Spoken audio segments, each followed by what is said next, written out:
But most of the former slaves entered the Reconstruction era with unparalleled hope. They were eager to build new lives in the South. Did you think that you would live your whole life in Tennessee? Oh, no. I knew I wanted to go somewhere because I didn't like the cotton fields. One of the first songs that you wrote, I believe, was entitled Nutbush City Limits. That's true. Could you sing it for me? Church house, gym house, dun-dun-dun-dun, schoolhouse, house. Highway number 19, dun-dun-dun-dun, people keep the city clean. They call it Nutbush. Music legend Tina Turner grew up in Tennessee, where her great-great-grandfather Logan Curry had been enslaved.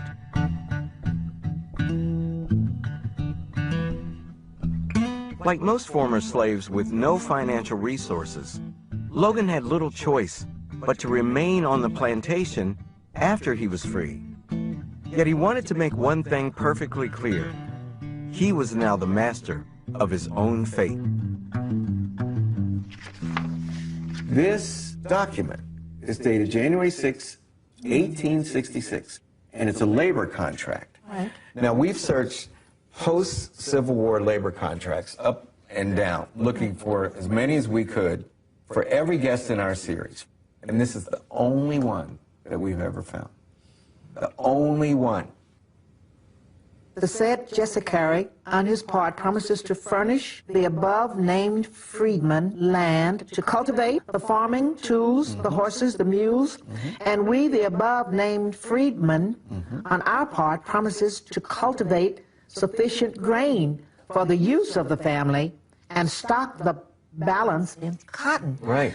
Oh, I hated the cotton field because there were those hairy worms crawling, there were the spiders, and also the picking of the cotton. I couldn't quite get as much in my sack as everybody else. And everyone was picking and pushing it down, and their sacks were really full, and I really wanted that. How old were you when you started? Oh, you know, I don't really remember, but what you do remember is the cones, your hands in the cuticles, and the sun. The sun was so hot. Well, Tina, this document lays out the terms by which your great-great-grandfather Logan and his family would barter their labor with the white man named Jesse Curry, the same man who had owned them before the Civil War ended. Yes. So they didn't leave, they stayed, but they struck up a deal with them. Yes. An arrangement, as you know, that came to be called sharecropping. Yes.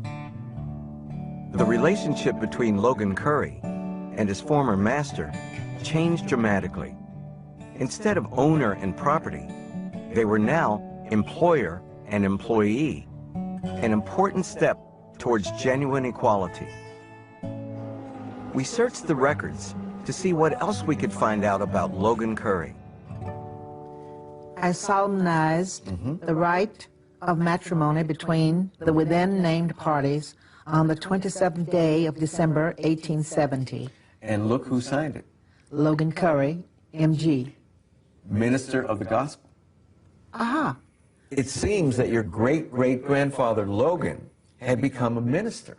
Between the year 1870, 5 years after slavery ended, and 1888, Logan Curry married more than 50 black couples. As soon as the slavery ended, one of the first things black people did was they sought out a minister and the courthouse to legalize their relationships, which hadn't been legal under slavery. And your great-great-grandfather Logan was one of the people sanctioning the institution of marriage. It's great information. Really great.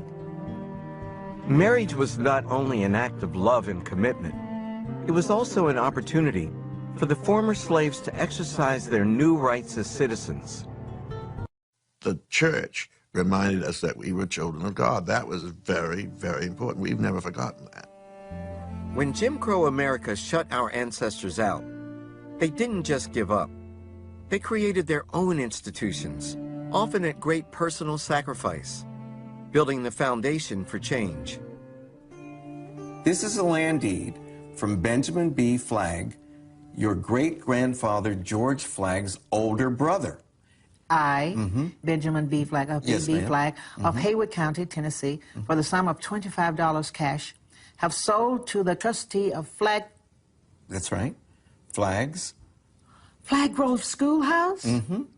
1 acre of land. 1 acre of land. Flag Grove was my... No. The going rate for land in Tennessee at this time was approximately $75 or $80 an acre.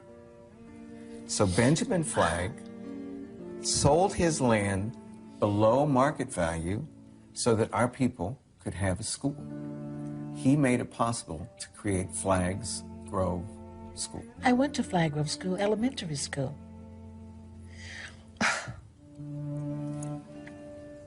Great. Just great. Wow. By the time the century drew to a close, the United States government had turned its back on our people all over the South. You are 33% European. Really? I'm 50-50. To my heart, Yeah. the chairman of African American Studies at Harvard at the time was a half a white man. Yeah. Wow, you're kidding. There's a lot of sneaking and creeping back there on the plantation. I guess. I guess. Oh, my Belonged goodness. to Tina Turner. Her family reports indigenous American ancestry. Tina grew up believing that 2 of her grandparents were part Native American. But you're only 1% Native American. You know how your family has always thought that you had all this Native American heritage? Yes. It was white heritage that you had. All this time, I've been thinking Indian. I was dying to find out what tribe it was. You're from the tribe of Europe. Your results are all over the map. We couldn't find an exact match, but all these are close and are all possibilities. Right. You can pick from, you can identify with these people from Guinea-Bissau and the Kasanga people, or you could identify with people from Mali. I mean, it could be either one that we don't know. But we know it has to be one of these tribes because